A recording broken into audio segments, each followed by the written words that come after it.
The story of the railways began a century and a half ago. In no time at all, steam had conquered the world. Those days will never be forgotten. Everyone called the locomotive the Iron Horse. Steam was alive and kicking.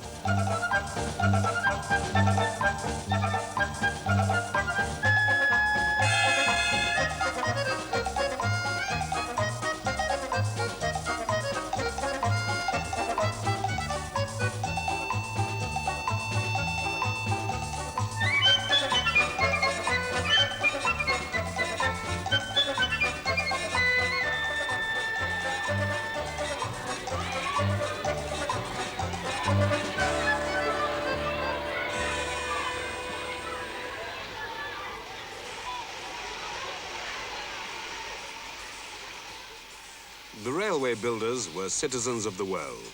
As their inventions took shape, mercifully they could never have foreseen the end. Their creations seemed everlasting symbols of power. Great locomotives became famous as the heroes of myth and legend, and were so named. King Arthur, Nelson, Columbine, the Flying Scot. Now they are becoming a legend themselves. As the age of steam passes, its tumultuous vision fades.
The railways changed the face of England. We became bound together in a web of iron which held us in its grip for 100 years.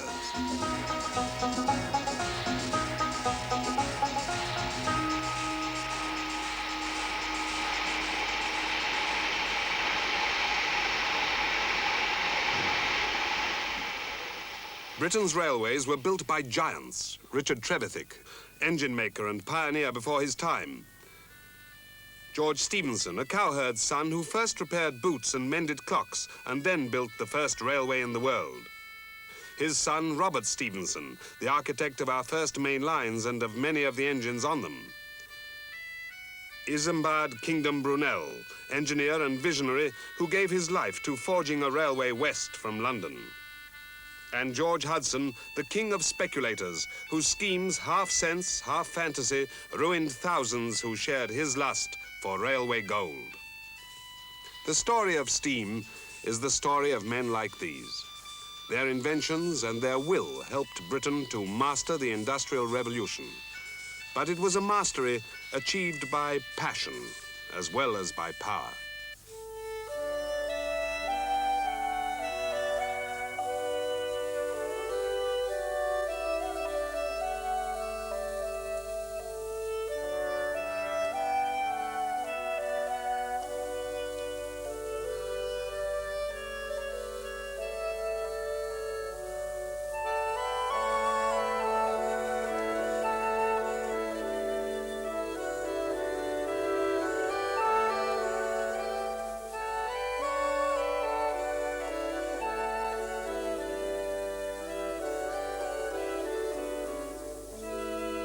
We made our engines pretty and stylish things, dressed in feminine clothes. But if the locomotive was the mistress of power, the railways themselves were masculine. In an imperial age, no one thought it strange to embellish a station with an image of a pagan god. The railways expressed the spirit of their time. A painter, John Martin, who knew George Stephenson as a boy, expressed the same mood even before railways began. What he saw in imagination, the railways soon provided in reality.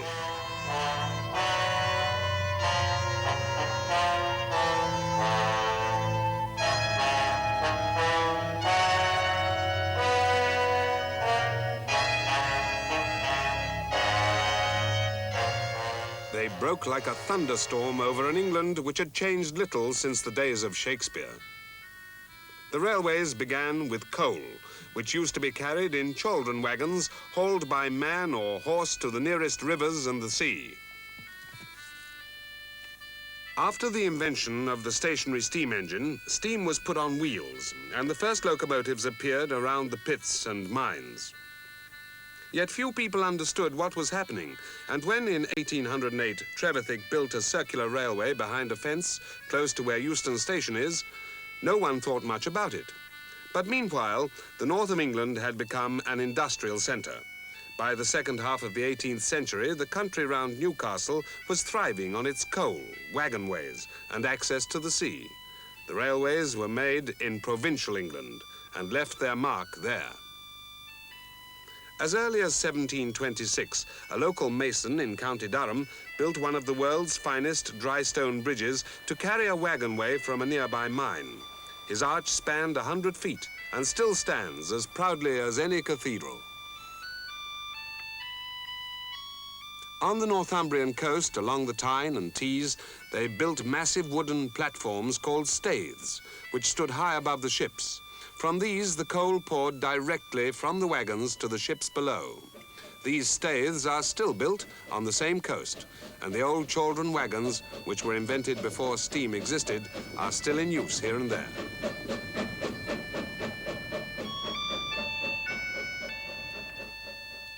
Primitive coffee pot engines shunted wagons until only a few years ago, and not very far from where Stephenson's Stockton to Darlington Railway began. Steam was built to last, and so it did. It has clung tenaciously to some of the oldest railways in Britain. Powerful locomotives still work in the hills of Northumberland and Durham, climbing 1,000 feet from the sea to the steelworks. The railways developed so rapidly, within a few years of their birth, they got to the highest points they ever reached. Within 20 years, they had transformed the whole of England. The railway revolution was the work of a few great men. George Stephenson was born in a cottage near the village of Wylam, 14 miles from Newcastle. But by 1813, two pioneers, William Hedley and Timothy Hackworth, had developed the locomotive into a machine with a practical use. Hackworth also lived at Wylam, and the Wylam Dilly and the Puffing Billy became the first locomotives to achieve fame. Seeing machines such as these, George Stephenson was the first young boy to want to be an engine driver. Soon he was building engines for the mines. Stephenson took the locomotive as he found it, and with the latest skills developed by smithies and foundrymen, made the thing work better. He built this locomotive for a colliery in 1822. It was still working in 1912. But at the time, there was nothing one could yet call a railway. "I will do something in the course of time," Stephenson said, "which will astonish all England." There is little in the Black Country west of Darlington to suggest the great events that followed. A few crumbling bridges and embankments, some square stones which were used for railway sleepers. A line of houses on a ridge with an arch in the wall where a winding engine house used to be. A few railway cottages, and beyond a stone shed like a chapel where locomotives were built for Stephenson's famous Stockton-Darlington line.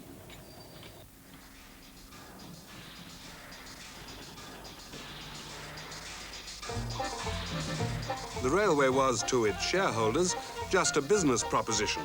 They wanted a cheap way to carry coal. What they got was a revolution. It was Stephenson's great chance to prove what his mechanical horse could do. The Stephensons, father, son, and 3 brothers, drove their line through all opposition. When the first train set out towards Darlington, 400 persons somehow got aboard amongst the directors, the engineers, and the friends of the firm. Bearing its enthusiastic jumble of passengers and coal, Stephenson's locomotion lurched in triumph towards its goal.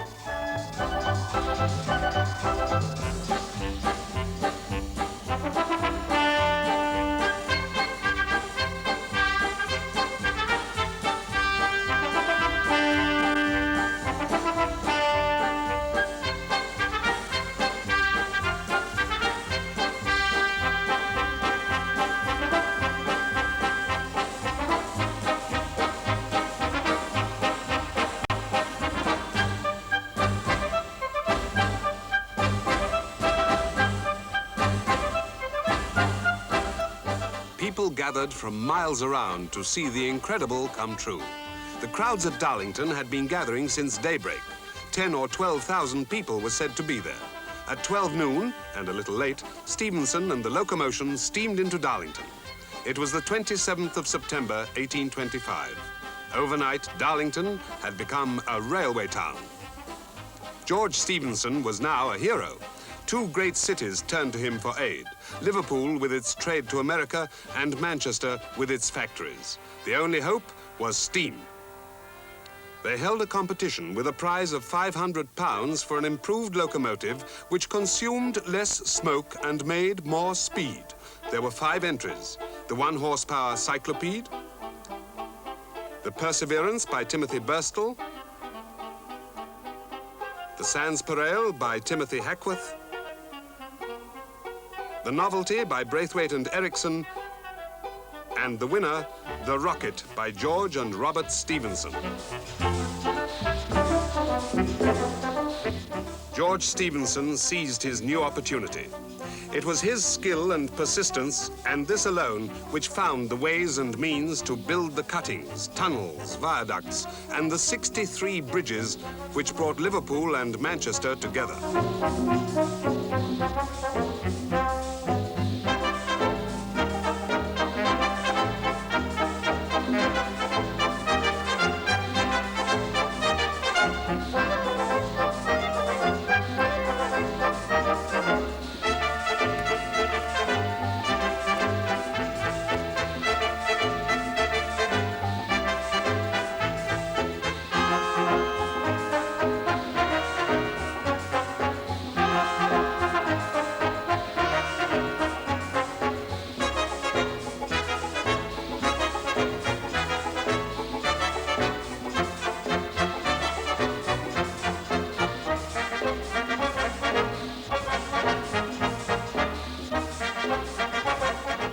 Stephenson defeated nature, driving his line over ground which would not even bear the weight of man and horse.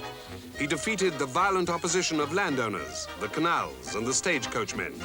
He defeated superstition in an age when men believed that any movement over 10 miles an hour would crush the human body.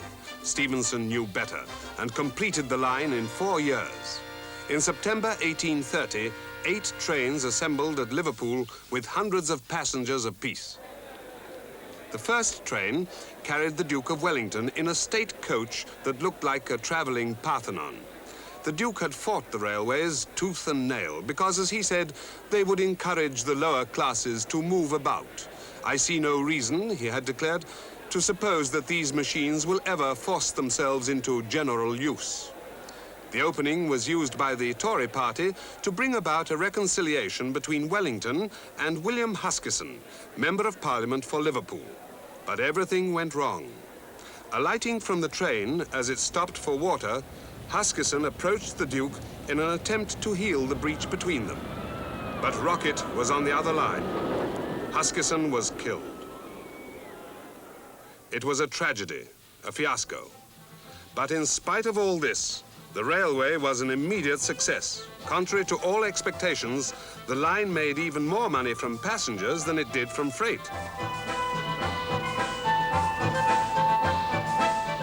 The actress Fanny Kemble was one of the first to taste its joys. She, for they make these curious little fire horses all mares, consisted of a boiler, a stove, a small platform, a bench, and behind the bench a barrel containing enough water to prevent her being thirsty. She goes upon 2 wheels, which are her feet, and are moved by bright steel legs called pistons. These are propelled by steam, and in proportion as more steam is applied to the upper extremities, the hip joints, I suppose, of these pistons, the faster they move the wheels. The reins, the bit and the bridle of this wonderful beast is a small steel handle, which applies or withdraws the steam from its legs or pistons so that a child might manage it.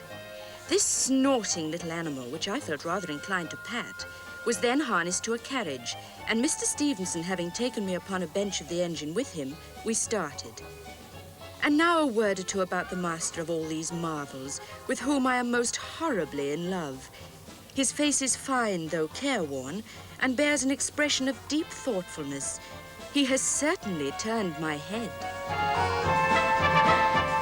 However inconvenient it may have been to some, the public fell in love with steam.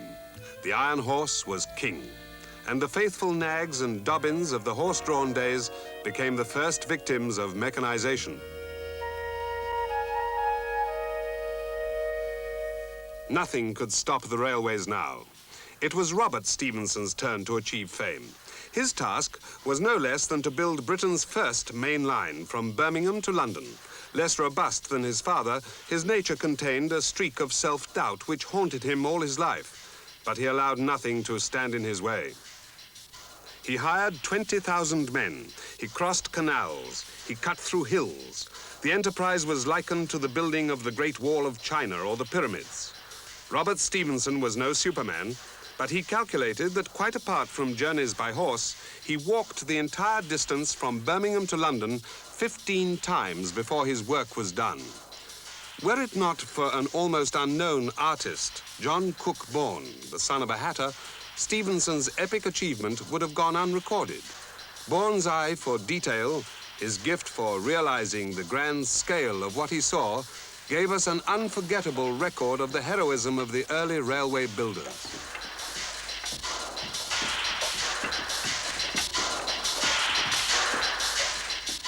In London, the upheaval began at Camden Town. To Charles Dickens, it seemed as though an earthquake had hit the town. Traces of its course, he wrote, were visible on every side. Houses were knocked down, streets broken through and stopped, deep pits and trenches dug in the ground, enormous heaps of earth and clay thrown up. Everywhere were bridges that led nowhere, thoroughfares that were wholly impassable. There were 100,000 shapes and substances of incompleteness, wildly mingled out of their places, upside down, burrowing in the earth, aspiring in the air, mouldering in the water, and unintelligible as any dream.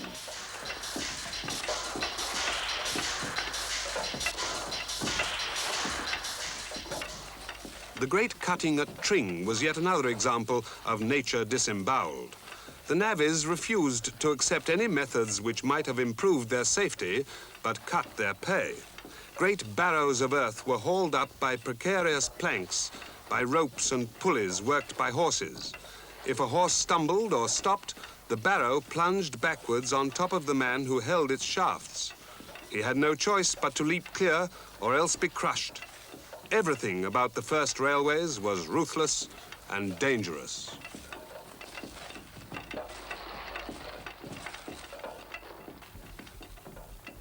Near Northampton, George Stephenson attempted to drive his line through a hill by means of a tunnel 1.5 miles in length. Many feared that even if this could be done, the passengers would be choked to death by fumes or driven out of their senses by the noise and darkness within. It seemed impossible.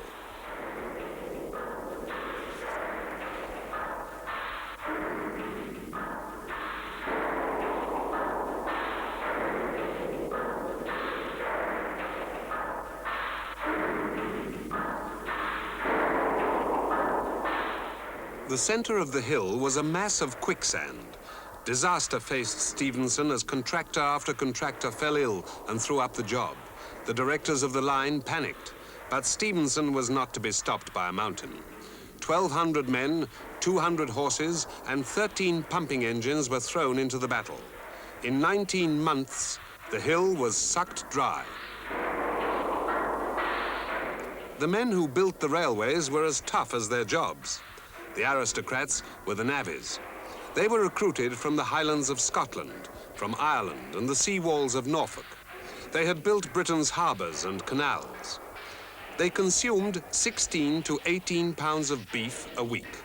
They drank white beer, a fiery liquid distilled in the tunnels, and they slept 10 at a time in huts of turf beside the line. People likened them to the mercenary armies that followed Napoleon over Europe. They used odd names like the Duke of Wellington, Catsmeat, Mary Ann, and Happy Jack. And these were the only names they would answer to. They were paid 2 shillings and 6pence a day.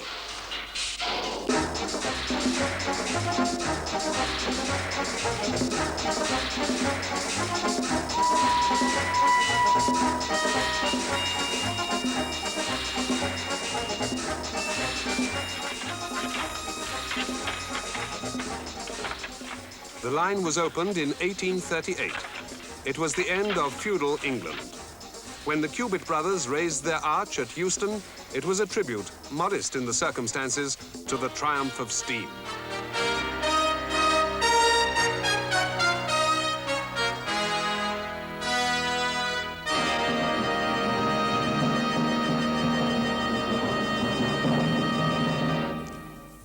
The Euston Arch was by no means the only railway monument. Whilst Robert Stephenson was building his line to Birmingham, another, even greater work was on the move. Brunel's great broad-gauge line to Bristol. He pointed it towards America, for to Brunel, the Great Western was just the first stage of the journey to New York. He was a man of extraordinary imagination, yet he had a complete mastery of the smallest practical detail. He completed his father's tunnel under the Thames. He built our first great iron steamships. He designed the Bristol Suspension Bridge. Technical adventure appealed to Brunel. His massive bridge across the River Tamar at Saltash was the most daring of all his works. It was said of him that he could make an engineering epic, but not a sonnet. His career was always the center of controversy, and few civil servants or bureaucrats would dare employ him now. He was the most vivid and flamboyant of all the apostles of steam, and it was characteristic of him that, sick and near the end of his life, he was drawn across his bridge on a truck on its opening day.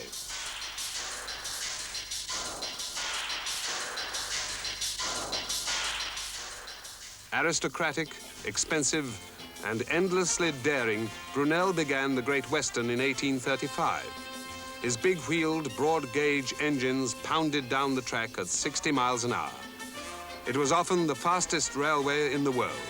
It cost £6.5 million and opened up the West in style.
1841, the line from London to Bath and Bristol was open all the way. Britain became a railway land.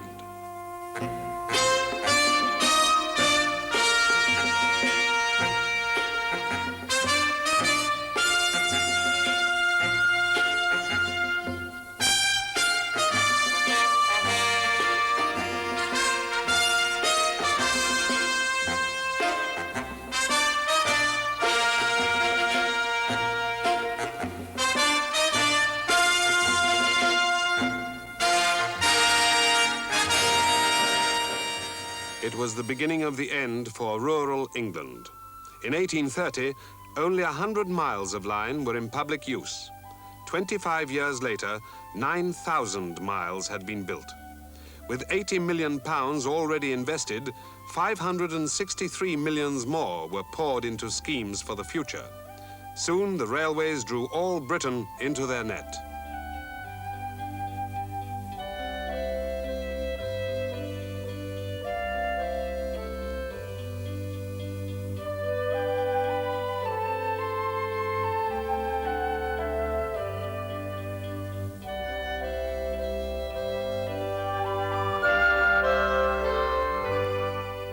The railways were planned so as to keep the works of man in harmony with nature. Though at the time many deplored their presence, in the end few could deny the poetry and the drama they brought to every corner of the land.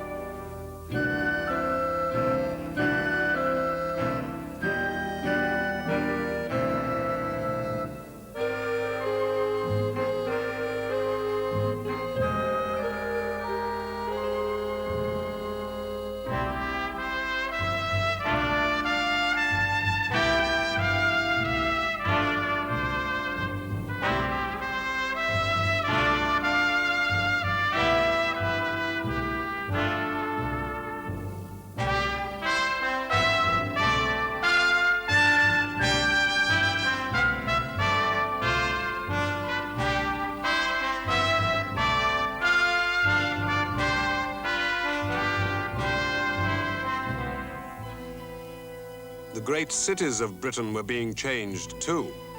At Newcastle, where Robert Stephenson built locomotives for the world, his great iron bridge straddled the River Tyne like a giant. The railways were likened to a magician's wand. The locomotive, it was said, gave a new celerity to time. It virtually reduced England to a sixth of its size. It energized punctuality, discipline, and attention, and proved a moral teacher by influence of its example.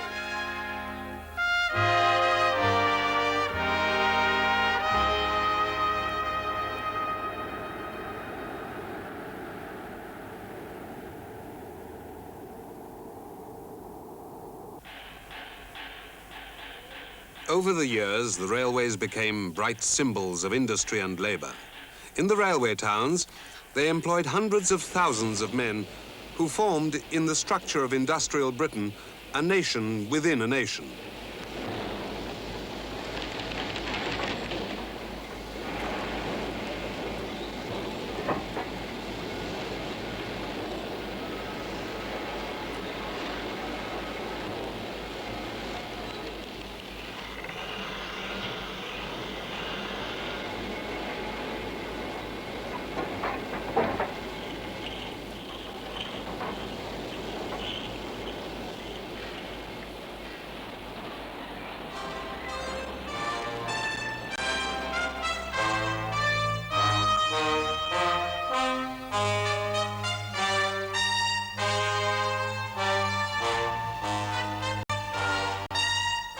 The public relished the brave spirit of steam. The railways spared nothing to impress the world with their enterprise and power. They engineered a massive image which endured far beyond the Victorian age. Stone and metal was thrust into the air with all the assurance and not a few of the trappings of the castles and cathedrals of earlier days.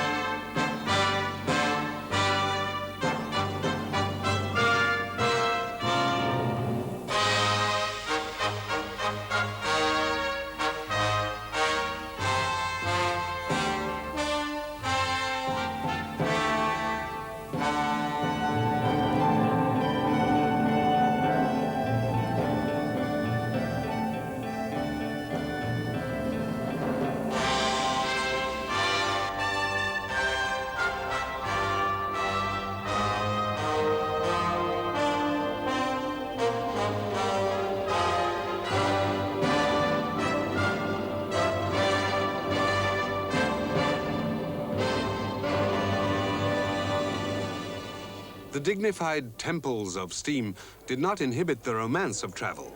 The Duke of Wellington had been wrong again. People loved the railways.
Firmly rooted in the life of Britain, the railways expanded for a century and more. They heralded a golden age of travel.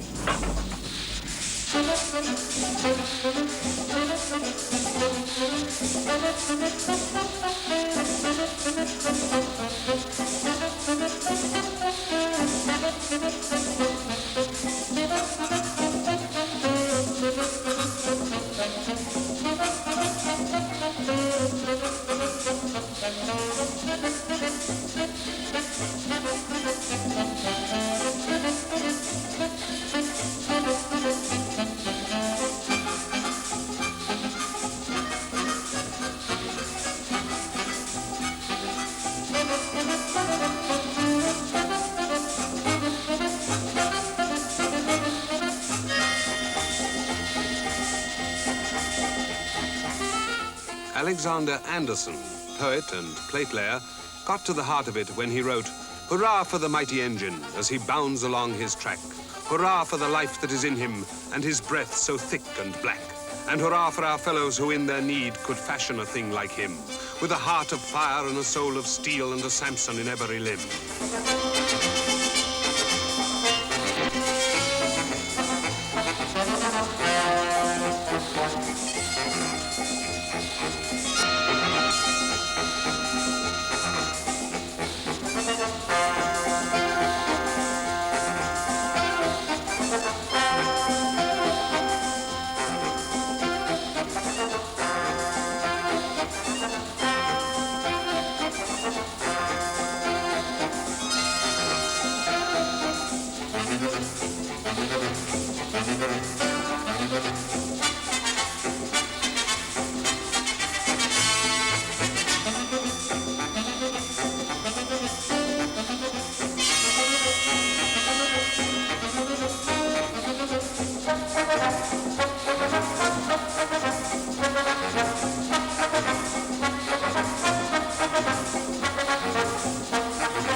But steam overreached itself.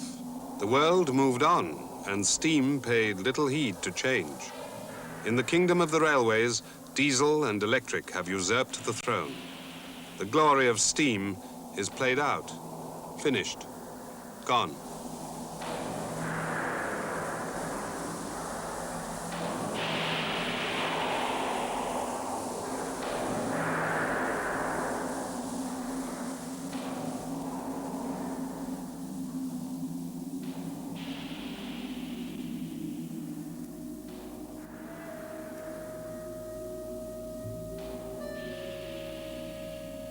An engine driver's epitaph could well have been written in a graveyard such as this, at Darlington, where it all began. My engine now is cold and still. No water does my boiler fill. My coke affords its flame no more. My days of usefulness are o'er.